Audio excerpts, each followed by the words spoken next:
Welcome to Lagniappe, a program about events, issues, and people. I'm Cory Crowe. I'm joined today by Phillip Mann, the maestro's and conductor of the Monroe Symphony Orchestra. Welcome. Thanks for being with us today. Thanks so much, Cory, for having me. It's good to see you again and have you in our studio today. Now, it's a big weekend for the Monroe Symphony and a dramatic weekend too, right? It really is. This is a spectacular concert this weekend, and the final masterworks, our classical concert of the spring. We still have another concert in April that's a pops concert, but this is Stravinsky's Firebird, and truly one of the most spectacular works in the Western classical canon. It has, if you think about it, it was chosen for good reason when Disney looked at what to put on the Fantasia movies.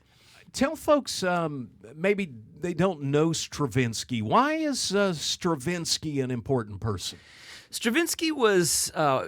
he had multiple personalities in a way when you think of his compositional persona. He was a Russian romantic, and that Stravinsky's Firebird being a good example of it, sounding a lot like Rimsky-Korsakov, or sounds of things like the great concert piece Scheherazade, kind of lushly romantic, spectacular color palette, pyrotechnic virtuosity in the demands of the orchestra. Really, but I think of him as a whimsically creative guy who loved jazz and then started to experiment with harmony, worked in the ballet, and then eventually created works like The Rite of Spring and Petrushka, ended up moving to the United States, settling in California, and really bringing harmony all the way outside of the Western kind of tradition by the end of his life. He was a great musician with a great sense of humor that had an incredible impact on classical music.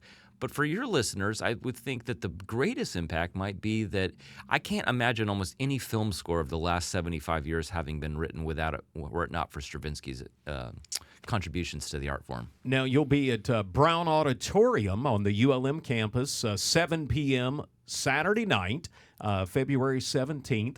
And you're playing music from Stravinsky, but also you've brought in some of our area youth and young artists that are coming up in the classical world. Tell me what's going to be going on with that. So we've got a lot on this program. Stravinsky is part of the second half. And by the way, I should mention Stravinsky's Firebird has maybe the most amazing finale, triumphant, glorious finale of any work that you could hear a symphony play.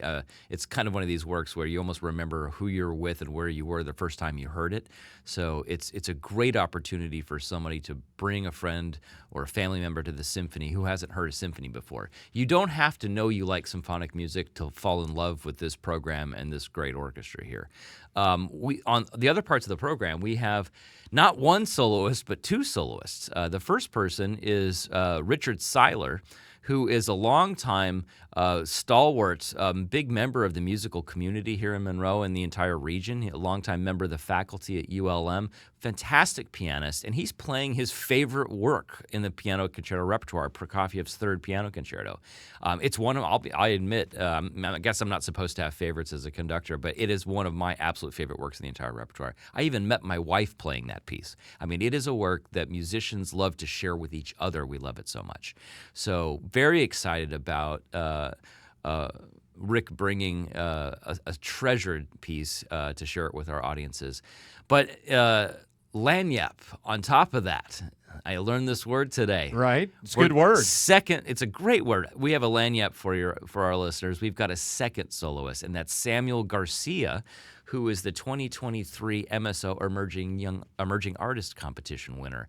He's a native of Monroe. Well, actually, I think he was born in Crosset, Arkansas, but he lives here in Monroe. His dad works at St. Francis, and he's a very talented violinist. He's already receiving quite a bit of national attention and is going to appear on From the Top on NPR. And he's going to play a work of Mozart, the first movement of the Fifth Violin Concerto, the Turkish. And then I'll mention that we opened the show with a bit of a bang as well, and it's a piece called Ravish and Mayhem. That sounds fun. And it is fun. It's inspired by sounds of Leonard Bernstein and Stravinsky, and it's by young American composer Stephanie Berg. She's from Kansas City, and just one of the most creative, evocative writers I can think of right now. In her part-time, she is an illustrator for children's books. So you imagine her audience are people who have great imaginations.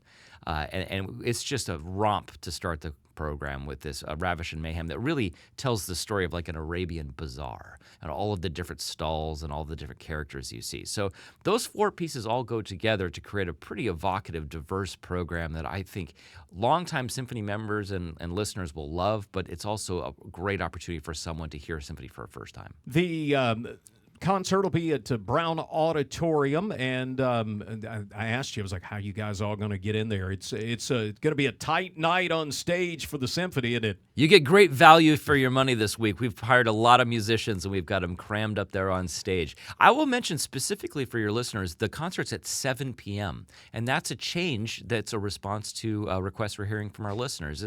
You'll see across the country, concerts are generally starting a little bit earlier, and we're finding the audiences are really responding positively to that. Let me ask you a little bit about what you're doing here coming up, because we're about midway through the season, and you usually wind up as we get close to those summer months. What's on tap next for the Monroe Symphony Orchestra? Well, we've got our April Pops concert. That's a celebration of John Williams. We've got a Star Wars Symphony. We've got Jurassic Park, E.T., Raiders of the Lost Ark, Jaws, a whole hit parade of iconic American film hits.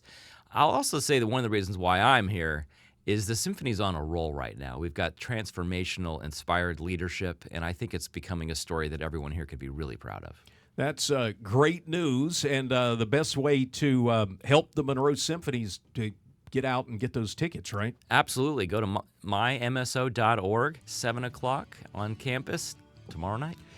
To find out more about the Monroe Symphony and the upcoming schedule, you can head to our website, KEDM.org. We're speaking today with Phillip Mann, the maestro of the Monroe Symphony. And again, you get kicked off at 7 p.m., right, Phillip? Absolutely. Stravinsky's Firebird. Don't miss it. Find out more about this and other events at KEDM.org.